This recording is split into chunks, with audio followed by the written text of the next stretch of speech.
बिकना शुरू हुआ पाकिस्तान। शहबाज शरीफ की सरकार ने जारी किया अध्यादेश। भड़के इमरान खान। दोस्तों, क्या पाकिस्तान श्रीलंका से पहले ही बिक जाएगा?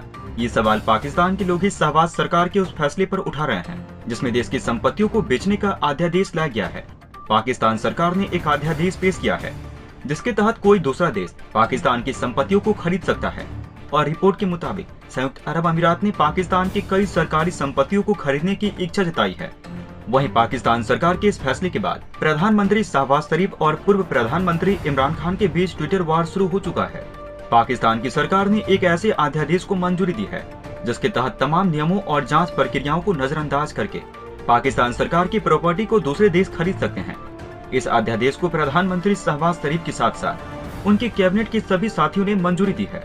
और पाकिस्तानी मीडिया का कहना है शहबाज सरकार ने देश को दिवालिया होने से बचाने के लिए उठाया है। पाकिस्तान सरकार देश के 80 अरब डॉलर के आयात को नियंत्रित करने में नाकामयाब रही है और दूसरी तरफ पाकिस्तान के पास विदेशी मुद्रा भंडार घटकर 8 अरब डॉलर से भी कम हो गया है और IMF के साथ भी पाकिस्तान सरकार की बातचीत फंसी हुई है।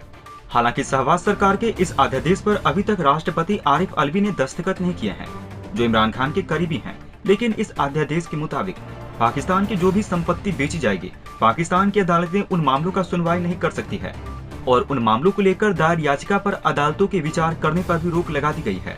वहीं सरकार ने गुरुवार को तेल और गैस कंपनियों और सरकार के स्वामित्व वाले बिजली संयंत्र के हिस्से को यूएई को 2 अरब डॉलर से 2.5 अरब डॉलर तक बेचने के लिए अध्यादेश को मंजूरी दी है ताकि डिफॉल्ट से बचा जा सके। आपको बता दें कि पिछले दिनों शहबाज सरकार ने यूएई से कर्ज मांगे थे, लेकिन पिछला कर्ज नहीं चुका पाने की वजह से यूएई ने और कर्ज देने से मना कर दिया था, जिसके बाद पाकिस्तान ने यूएई के हाथों में सरकारी संपत्तियों को बेचना शुरू किया है।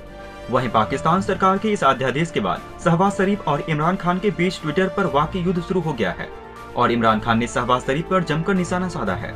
अध्यादेश पारित होने के बाद इमरान खान ने अपने ट्वीट में शहबाज सरकार को आयातित सरकार बताते हुए उसकी विश्वसनीयता पर सवाल उठाए हैं और उन्होंने प्राइम मिनिस्टर को क्राइम मिनिस्टर कहकर संबोधित किया है। इमरान खान ने अपने ट्वीट में कहा, अमेरिकी साजिश के तहत लाई गई एक आयातित सरकार जिसे एक क्राइम मिनिस्टर लीड कर रहा है और जिसमें पूरा जरदारी परिवार शामिल है जो एक नंबर का करप्ट है। वो सरकारी संपत्ति को बेच रहे हैं, उन पर कैसे विश्वास किया जा सकता है, वो भी तमाम प्रक्रिया और कानून जांचों को दरकिनार करना इस अध्यादेश का प्रावधान है। आगे इमरान खान ने शहबाज शरीफ और जरदारी पर 30 सालों तक पाकिस्तान को लूटने का आरोप लगाया और पाकिस्तान की मौजूदा स्थिति के लिए उन्हें जिम्मेदार ठहराया। समाचार एजेंसी ENI ने द एक्सप्रेस ट्रिब्यून का हवाला देते हुए बताया, पाकिस्तान की शहबाज शरीफ की कैबिनेट ने देश को डिफॉल्ट होने से बचाने के लिए 6 प्रासंगिक कानूनों के रेगुलेटरी चेक को समाप्त कर दिया है। वहीं इमरान खान के हमले के बाद PM शहबाज ने एक ट्वीट में कहा, इमरान नियाजी एक मेमोरी लॉस से पीड़ित है और उन्हें कुछ पुरानी बातें याद करने की आवश्यकता है।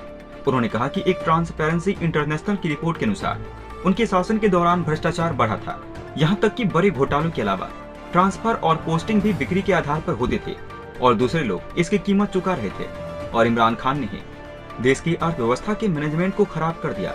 उन्होंने इमरान खान पर देश की वैश्विक प्रतिष्ठा और स्थिति और मित्र देशों के साथ उसके संबंधों को गहरी चोट पहुंचाने का भी आरोप लगाया। दोस्तों, रूस ने पहले ही कहा था कि जो भी यूक्रेन की मदद करेगा वो उसे इस जंग में शामिल समझेगा। यूक्रेन की इस वक्त हालत ये है कि वो पूरी तरीके से खत्म हो चुका है। उसे फिर से पहले जैसा होने में कई साल लग जाएंगे, लेकिन इसके बाद भी जेलेंस्की अपनी जनता को छोड़ अमेरिका और पश्चिमी देशों की परी है।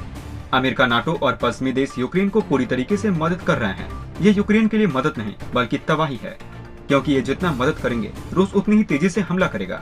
इन दिनों तो रूस वैसे ही यूक्रेन के मुख्य शहरों पर कब्जा करते जा रहा है और बहुत जल्द ही राजधानी पर भी कब्जा कर सकता है। ऐसे में जेलेंस्की के पास भागने के अलावा और कोई रास्ता बचेगा नहीं। अमेरिका ने एक बार फिर यूक्रेन को राहत पैकेज का ऐलान कर युद्ध को भड़काने का काम किया है। व्हाइट हाउस ने शुक्रवार को कहा, अमेरिका यूक्रेन को सुरक्षा सहायता के तौर पर अतिरिक्त 27 करोड़ डॉलर का पैकेज देगा। इस पैकेज में अतिरिक्त मध्यम दूरी की रॉकेट प्रणाली और ड्रोन दिए जाएंगे। फरवरी में यूक्रेन पर रूस का आक्रमण शुरू होने के बाद से अब तक अमेरिका की ओर से यूक्रेन को 8 अरब 20 करोड़ डॉलर की सुरक्षा सहायता दी जा चुकी है। अमेरिकी संसद ने मई में यूक्रेन के लिए आर्थिक और सुरक्षा सहायता के वास्ते 40 अरब डॉलर की मंजूरी प्रदान की थी। अमेरिका और उसके सहयोगी देशों ने पूर्वी डॉनबास में भीषण युद्ध के बीच बुधवार को यूक्रेन को और अधिक रॉकेट प्रणालियां, गोला बारूद तथा अन्य सैन्य सहायता देने की प्रतिबद्धता जताई थी। ये वही पश्चिमी देश है जो एक और यूक्रेन की रूस के खिलाफ मदद कर रहे हैं, तो दूसरी ओर पुतिन से उम्मीद रखते हैं कि गैस और तेल की आपूर्ति होती रहे। पश्चिमी देश रूस के गैस पर टिके हुए हैं, खासकर जर्मनी तो पूरी तरीके से। सिर्फ 10 दिनों के लिए इसे रोक देने के बाद पूरे यूरोप में भूचाल आ गया है। अमेरिका और नाटो के चक्कर में यूक्रेन में जंग शुरू हुई है और ये पूरी तरीके से तबाह भी इन्हीं के चलते होगा। रूस बहुत जल्द कोई और बड़ा कदम उठा सकता है, क्योंकि पुतिन पहले ही बोल चुके हैं कि यूक्रेन को मदद करने वाले देशों को इसका खामियाजा भुगतना होगा। दोस्तों, अंत में हम आपसे एक महत्वपूर्ण जानकारी साझा करने जा रहे हैं। नीचे डिस्क्रिप्शन में दिए गए लिंक पर जाकर आप इंडियन आर्मी मर्चेंडाइज खरीदकर सपोर्ट कीजिए और पूरे देश का हौसला बढ़ा दीजिए। जाने से पहले वीडियो को लाइक और शेयर करें तथा चैनल को सब्सक्राइब करना न भूलें। तब तक के लिए धन्यवाद। जय हिंद, जय भारत। अच्छा सुनो, चैनल को सब्सक्राइब करो, उसके बाद घंटी बजा देना ताकि अगली वीडियो आपसे मिस न हो पाए। Thank you.